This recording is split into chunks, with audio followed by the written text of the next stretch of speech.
दिल्ली के लोग एक बार फिर से तैयार हो जाएं दिल्ली के मेयर और डिप्टी मेयर के रोमांचक चुनाव के लिए। रोमांचक चुनाव मैं इसलिए कह रही हूं क्योंकि दिल्ली का जो मेयर और डिप्टी मेयर का पिछला चुनाव हुआ उसमें आईपीएल मैचेस से ज्यादा रोमांच देखने के लिए मिला।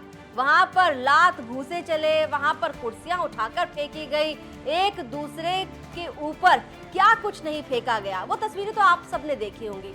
लेकिन अब क्योंकि मौजूदा मेयर और डिप्टी मेयर का कार्यकाल पूरा हो चुका है और अब 26 अप्रैल को एक बार फिर से दिल्ली के मेयर और डिप्टी मेयर का चुनाव होने वाला है। बहुमत का आंकड़ा आम आदमी पार्टी के पास है, लेकिन एक बार फिर से इस चुनाव में भी भारतीय जनता पार्टी मैदान में उतर चुकी है।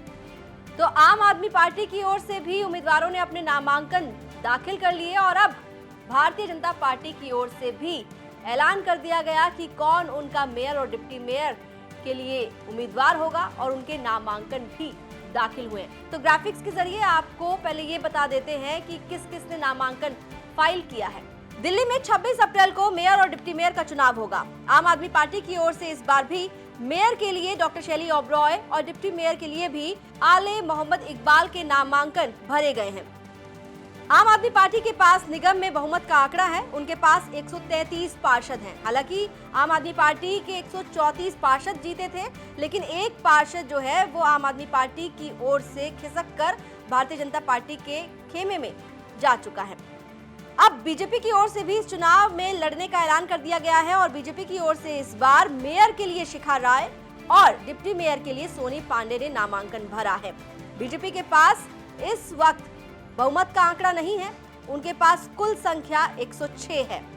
तो आम आदमी पार्टी की ओर से जो नामांकन दाखिल किया है वो मेयर के लिए डॉक्टर शैली ओबरॉय और डिप्टी मेयर के लिए आले मोहम्मद इकबाल ने दाखिल किया है और उनकी तरफ से आपको बता दें कि 17 अप्रैल को ही नॉमिनेशन फाइल किया गया है। पहले भी आम आदमी पार्टी ने इन्हीं दोनों कैंडिडेट्स पर अपनी मुहर लगाई थी और डॉक्टर शैली ओबरॉय दिल्ली की मेयर बनी थी और आले मोहम्मद इकबाल दिल्ली के डिप्टी मेयर बने थे। और एक बार फिर से इन्हीं दोनों नामों को, इन्हीं दोनों कैंडिडेट्स को आम आदमी पार्टी ने इस चुनाव में उतार दिया है। वहीं बीजेपी की ओर से रणनीति में बदलाव है। बीजेपी ने अपने दोनों पुराने कैंडिडेट्स बदले हैं। पिछली बार रेखा गुप्ता को बीजेपी ने मेयर कैंडिडेट बनाया था और कमल बगड़ी को डिप्टी मेयर बनाया था। इस बार बीजेपी की ओर से जो दोनों उम्मीदवार हैं वो महिला उम्मीदवार हैं और महिला उम्मीदवारों पर बीजेपी दांव खेल रही है। मेयर पद के लिए नामांकन भरने के बाद आम आदमी पार्टी की उम्मीदवार डॉक्टर शैली ओबरॉय ने क्या कुछ कहा वो भी आपको सुनवाते हैं और बीजेपी की उम्मीदवार ने क्या कुछ कहा वो भी आपको सुनवाते हैं। मैं माननीय मुख्यमंत्री अरविंद केजरीवाल जी का धन्यवाद करना चाहूंगी कि एक बार फिर से पुनः उन्होंने मुझे मौका दिया और as a mayor candidate nominate किया। और मैं, जैसे कि हम सब जानते हैं कि पूरी दिल्ली की जनता ने कितना स्ट्रांग मैंडेट हमें दिया था। दिल्ली की जनता को हम आम आदमी पार्टी के सारे लीडर्स से, कार्यकर्ताओं से, पूरी पार्टी से बहुत ज्यादा उम्मीदें हैं और वो चाहती हैं दिल्ली को एक नया रूप देना। और जो सपना हम लोगों ने भी अपनी गारंटी के माध्यम से दिल्ली की जनता को दिखाया है, हम पूरी कोशिश करेंगे कि जो आने वाला टर्म है उसमें दिल्ली की जनता की जो उम्मीदें हैं उस पर हम खरा उतरें।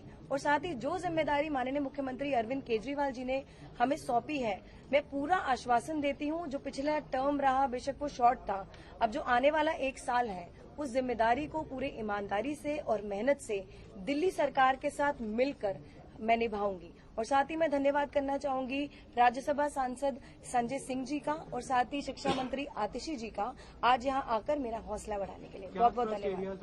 इस साल के कार्यकाल में जी देखिए, जो हमारी 10 गारंटी कार्ड है जो माननीय मुख्यमंत्री अरविंद केजरीवाल जी ने दिया है, तो उन चीजों पर हमारा काम तो ऑलरेडी शुरू हो चुका है और रोड मैप हमारा ऑलरेडी पहले से तैयार था। अब उसका बस इफेक्टिव इम्प्लीमेंटेशन है जो है, आप आने वाले 1 साल में आप देखेंगे दिल्ली को एक नए रूप में पाएंगे। चुनौती रहेगी क्योंकि 104-105 पार्षद है बीजेपी के भी, तो संख्या बल उनका भी कम नहीं है। हाउस चलाना आपके लिए लगता है चुनौतीपूर्ण? जी देखिए, मुझे लगता है बीइंग अ मेयर की जिम्मेदारी है दिल्ली की जनता के लिए काम करना, नगर निगम के कामों को अच्छा करना। और मैं तो बस ये आशा करती हूँ कि 250 के 250 पार्षद हैं वो बस मिलजुल के इस राजनीतिक मुद्दों पर ना जाकर दिल्ली की जनता के लिए काम करें, हम उनके हित के लिए काम करें। सबसे पहले मैं पार्टी का धन्यवाद करती हूँ कि मुझे उन्होंने लायक समझा इस नॉमिनेशन के लिए और आज मेयर का नॉमिनेशन कराया। तो अब जो भी उसके बाद चुनाव की प्रोसेस में रहेगा वो सब अगले दिनों में करेंगे और 26 को चुनाव लड़ेंगे। अभी तक ये खबर थी कि बीजेपी इस बार फाइट नहीं करेगी, मेयर का चुनाव नहीं लड़ेगी, लेकिन आखिरी दिन आप लोगों ने नॉमिनेशन दाखिल किया है। हाँ, वो तो देखिए कभी निर्णय लेने में थोड़ा सा ये हो गया होगा क्योंकि चुनाव चल रहे हैं और राज्यों में, तो उसके कारण तो आज हमने चुनाव ये कर दिया नॉमिनेशन फाइल। पिछली बार के चुनाव में जैसे हमने देखा 4 बार के चुनाव जगह काफी हंगामेदार रहा, क्या इस बार भी हाउस की कार्रवाई वैसी नहीं दिखेगी? देखिए ये डिपेंड करता है प्रिजाइडिंग ऑफिसर पे जो इस बार वहाँ होंगी और सामने वाले विपक्ष के पार्षदों के ऊपर, क्योंकि पिछली बार भी जो कुछ हुआ हम सब ने देखा कि कैसे उन्होंने सारा हंगामा वहां पर करते रहे और कितनी बार चुनाव टला। लेकिन मैं इसके साथ साथ एक बात जरूर ये कहना चाहूंगी कि मेयर का चुनाव तो है, ठीक बात है, लेकिन स्टैंडिंग कमेटी जो कि मोस्ट इम्पोर्टेंट बॉडी है एमसीडी की, उसके ऊपर जल्दी से निर्णय लेकर के उसकी प्रक्रिया को आगे बढ़ा करके वो जरूर बहुत जल्दी उसको फॉर्म में आ जाना चाहिए। क्योंकि अभी कोर्ट में है और आप लोग की अगर संख्या बल की बात करें तो 134-35 आम आदमी पार्टी के पास है, आपके पास 104-5 है, तो पहले संख्या बल में कम है तो फिर चुनाव लड़ने का क्या? कौन सा चुनाव? मेयर का चुनाव। देखिए सबका लोकतंत्र में अधिकार है चुनाव लड़ना, दुनिया के सबसे बड़ी हम पार्टी हैं, तो हम जरूर बिल्कुल अपना हर प्रयास करेंगे और मेयर जो होता है वो सभी पार्षदों का होता है, उसमें किसी एक पार्टी के पार्षदों ने नहीं चुनना होता, तो बाकी सब आगे जो है हम अपनी तरफ से सबको रिक्वेस्ट करेंगे, तो जो भी निर्णय रहेगा वो सब। क्या रणनीति रहेगी अपने खेमे में ज्यादा से ज्यादा पार्षदों को लाने की बीजेपी की?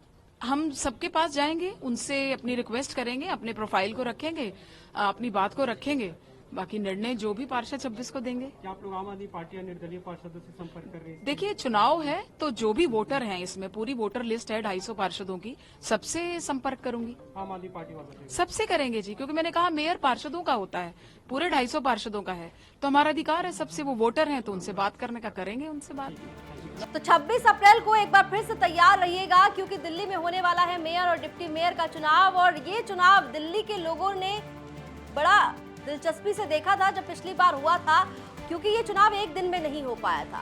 पहली बार जब चुनाव होना था पिछले कार्यकाल के लिए तो वो 6 जनवरी को होना था और वो जनवरी में भी नहीं हो पाया और उसके बाद फरवरी के आखिर में जाकर वो चुनाव हुआ। हालांकि स्टैंडिंग कमेटी के चुनाव के नतीजों को लेकर तो अभी तक बवाल जारी है और मामला कोर्ट में है, लेकिन देखना होगा कि 26 अप्रैल को जो लग रहा है कि बहुमत का आंकड़ा तो आम आदमी पार्टी के पास है, तो आम आदमी पार्टी आराम से जीत जाएगी, लेकिन क्या बीजेपी इस चुनाव में फिर कुछ चौंकाने वाली खबर देगी, ये तो समय ही बताएगा। दिल्ली से जुड़ी तमाम खबरों के लिए आप देखते रहिए दिल्ली तक।